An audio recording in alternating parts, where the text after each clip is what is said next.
کو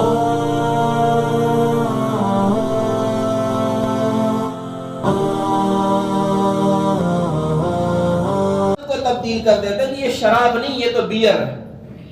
یہ شراب نہیں ہے، یہ تو شیمپین ہے، یہ شراب نہیں ہے، یہ تو فلاں چیز ہے۔ تو رسول اکرم صلی اللہ تعالی علیہ وسلم نے آج سے 1400 سال پہلے یہ بات بیان کر دی تھی، لَيَشْرَبَنَّ نَاسٌ مِّنْ أُمَّتِي الْخَمْرَ يُسَمُّونَهَا بِغَيْرِ اسْمِهَا، کہ میری امت کے بعض لوگ وہ ہوں گے جو شراب پیئیں گے اور اس کا نام چینج کر دیں گے، بدل دیں گے، جی یہ تو نبیذ ہے، یہ عرق ہے، یہ جوس ہے، یہ بیئر ہے، یہ شیمپین ہے، یہ وڈکا ہے، یہ وسکی ہے، وغیرہ وغیرہ۔ تو نام کچھ بھی آپ دے دیں اسے،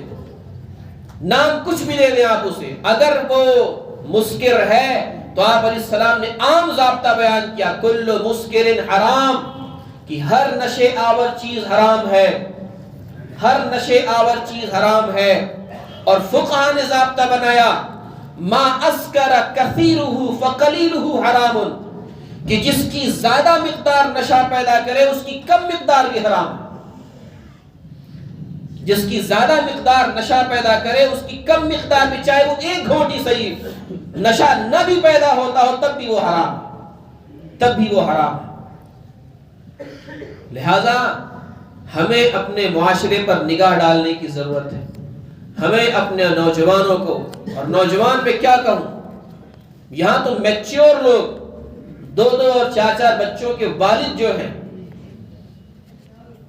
بڑا افسوس ہوتا ہے اور قلق بھی ہوتی ہے اور شرم بھی آتی کہتے ہوئے کیسے کہا جائے، کیسے کہا جائے۔ اور پھر چلو وہ بھی چھوڑو جو بڑی عمر کو پہنچ چکے ہیں، جو نانا اور دادا بن چکے ہیں، وہ بھی شراب پی رہے ہیں، وہ بھی شراب پی رہے ہیں، وہ بھی شراب پی رہے ہیں۔ اور یہ میں کوئی کہانی نہیں سنا رہا، یہ معاشرے کی حقیقت ہے، معاشرے کی حقیقت ہے۔ اگر آپ کو یقین نہ تو آپ اپنے اپنے گاؤں میں، اپنے اپنے علاقوں میں دیکھ سکتے ہیں، دیکھ سکتے ہیں کہاں جا رہے ہیں، کیا کر رہے ہیں، کہ صریح وہ چیز جو ناجائز اور حرام ہے، جس کو اللہ نے، جس کو رسول اللہ نے، جس کو شریعت نے حرام قرار دے دیا ہے، ہم اس کو استعمال کر رہے ہیں، اور پھر ہم کہتے ہیں کہ ہم دنیا کے اندر ذلیل ہو رہے ہیں، ہم دنیا کے اندر رسوا ہو رہے ہیں، ظالم لوگ ہم پر مسلط ہو رہے ہیں، ہمارے حقوق پامال کیے جا رہے ہیں۔ کیوں نہیں ہوگا، کیوں نہیں ہوگا؟ جب ہم اللہ کے حکموں کو توڑیں گے، ہم شریعت مطہرہ کا مذاق اڑائیں گے اور دھجیاں اڑائیں گے، رسول اللہ کی تعلیمات سے انحراف کریں گے، قرآن عظیم کے صاف اور صریح حکموں کو پس پشت ڈال دیں گے، تو پھر تو یہی سب کچھ ہونا ہے، یہی سب کچھ ہونا ہے کہ جو مصیبتیں ہم پر آتی ہیں، جو بلائیں ہم پر آتی ہیں، جو حالات ہم پر آتے ہیں، وہ سب ہمارے ہاتھوں کی کمائی ہوتی ہے، ہمارے ہاتھوں کی کمائی ہوتی ہے۔ تو میرے دوستوں، میرے عزیزوں، میرے بزرگوں،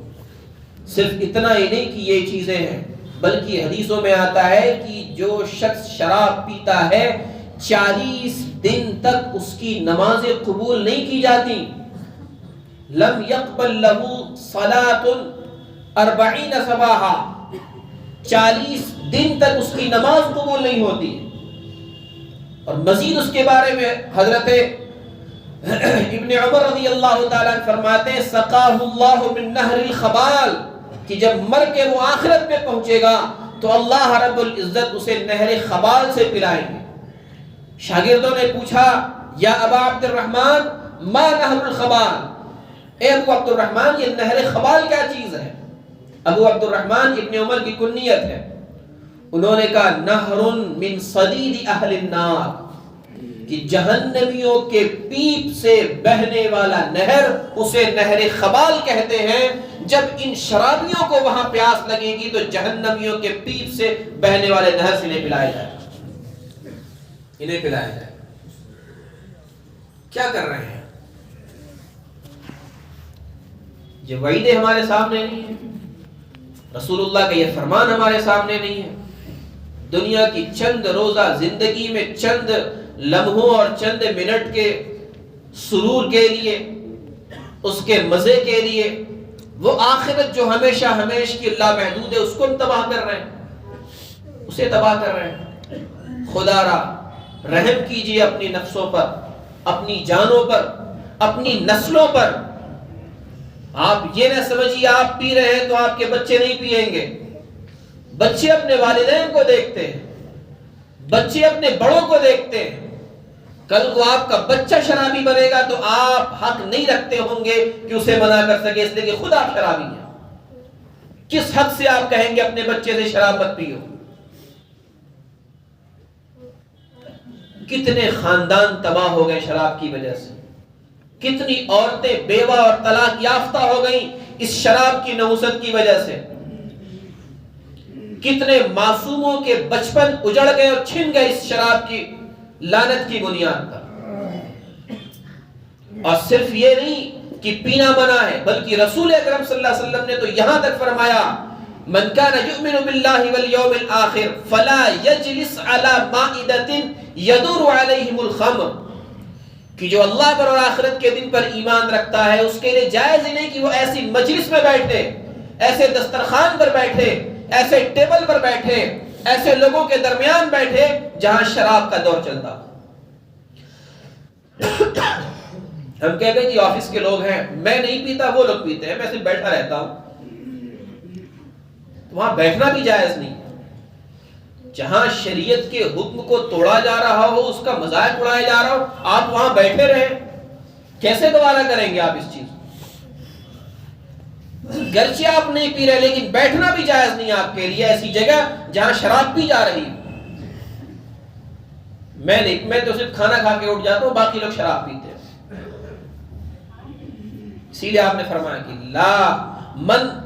کان یؤمن باللہ والیوم الآخر، کہ جو ایمان رکھتا ہو اللہ پر اور آخرت کے دن پر، جو ایمان ہی نہیں رکھتا، جو مانتا ہی نہیں کہ اللہ رب العزت ہمارے رب، ہمارے خالق و مالک ہیں، جو مانتا ہی نہیں کہ مرنے کے بعد آخرت بھی ہے، جنت جہنم بھی ہے، تو پھر ٹھیک ہے بیٹھتا رہے وہ، پیتا رہے وہ، کرتا جو چاہے وہ کرے، اس کے لیے تو کوئی باؤنڈیشن ہی نہیں ہے، اس کے لیے تو کوئی قید ہی نہیں ہے اگر وہ اللہ کو مانتا ہی نہیں ہے۔ لیکن اگر وہ کہتا ہے کہ میں مسلمان ہوں، وہ کہتا ہے میں صاحب ایمان ہوں، وہ کہتا ہے میں رسول اللہ کا امتی ہوں، وہ کہتا ہے کہ قرآن یہ اللہ کی کتاب ہے، وہ کہتا ہے کہ آخرت ہے، جنت ہے، جہنم ہے، ساری چیزیں ہیں، تو پھر اس کے لیے جائز نہیں کہ وہ ایسی مجلسوں کے اندر بیٹھے جہاں شراب پی جاتی ہے۔ جب بیٹھنا جائز نہیں تو پینا کہاں سے جائز ہوگا، پلانا کہاں سے جائز ہوگا؟ اس لیے میرے دوستوں، عزیزوں، بزرگوں، رحم کریں اپنی زندگیوں پر، رحم کریں اپنے حالات پر، رحم کریں اپنی نسلوں پر، کہ یہی نسلیں آگے چل کر کے آپ کو دیکھ کر آپ کے طریقہ کار پہ چلی گئی۔ اللہ رب العزت مجھے بھی اور آپ کو بھی کہنے سننے سے زیادہ عمل کی توفیق عنایت فرمائے۔